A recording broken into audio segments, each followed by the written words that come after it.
Bienvenue à toi dans cette nouvelle vidéo. Donc, c'est la partie 2 de comment faire des bons screenshots. Alors, dans la partie 1, on a vu qu'il fallait avoir une belle application pour pouvoir faire des beaux screenshots. J'ai passé la partie 1 à refaire le design de l'application en utilisant Stitch AI. Donc là, on peut voir à gauche, c'est l'ancien design. Et donc à droite, des captures d'écran du nouveau design. J'ai pris quelques captures d'écran. Maintenant, on va voir comment les mettre en valeur pour le store. Alors pour ce faire, rendez-vous dans Figma. Il y a plusieurs possibilités, mais ma préférée, ça va être de faire ça sur Figma. Dans la communauté, vous recherchez App Store Screenshot et vous choisissez le template qui vous convient. Donc pour ma part, je vais partir sur celui-ci qui a été fait par App Launchpad, donc qui est gratuit. Donc pourquoi celui-ci? Pour plusieurs raisons. Déjà, premièrement, bon, on a le choix, mais moi je vais partir sur cette ligne-là, je pense, celle du dessous, ou celle-ci. Ouais, moi, ce que je cherchais, c'était quelque chose de plutôt simple, avec des couleurs et pas mal de contraste. Donc c'est important le contraste. Et surtout, je voulais pas avoir la caméra du téléphone. Je voulais que le téléphone soit le plus simple possible. Voilà, juste vraiment avoir un contour, mais pas plus. Je voulais pas qu'on puisse voir un iPhone, un Samsung, peu importe. Moi, je voulais que ce soit vraiment uniquement un contour. Je ne voulais pas de la caméra. Et ce qui est bien ici, c'est qu'on hop, on peut cacher la caméra du template. Donc, c'est pour ça que je l'ai choisi aussi. Simplicité, contraste et téléphone uniquement en contour. On va partir sur cette ligne-ci.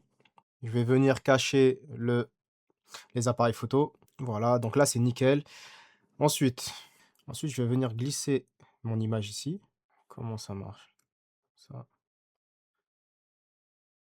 Bon, je pense que c'est pas très intéressant de voir comment je vais bidouiller. Je vais faire quelques tests et on se retrouve pour le résultat final. Alors, j'ai pas mal avancé. On va partir sur peut-être 4 screenshots.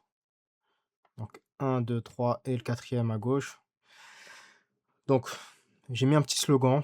Maintenant, l'image, elle me va pas. Donc, voilà. Et j'ai remarqué aussi que j'avais fait quelques fautes d'orthographe sur les captures d'écran que je vais corriger avant de mettre ça au propre. Donc, juste sur l'image, j'ai généré quelques images avec l'IA pour illustrer le passage du pigeon au touriste averti. J'ai généré les images par IA et je l'ai mis en PNG sur ce site-là, photoroom.com. Donc, c'était plutôt simple. Maintenant, on va tester.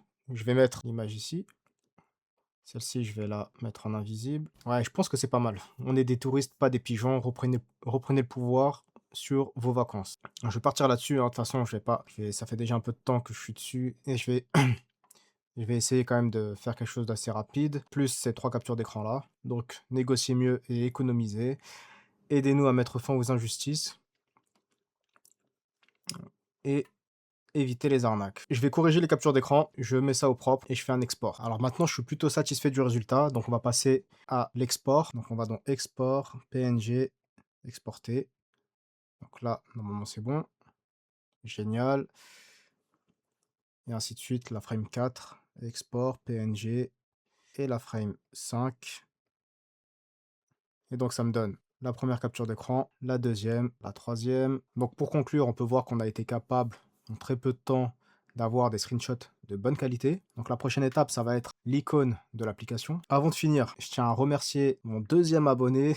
Donc bienvenue à toi, Rama Mungwa. Et donc en espérant que ça va continuer comme ça. À la prochaine. Hop.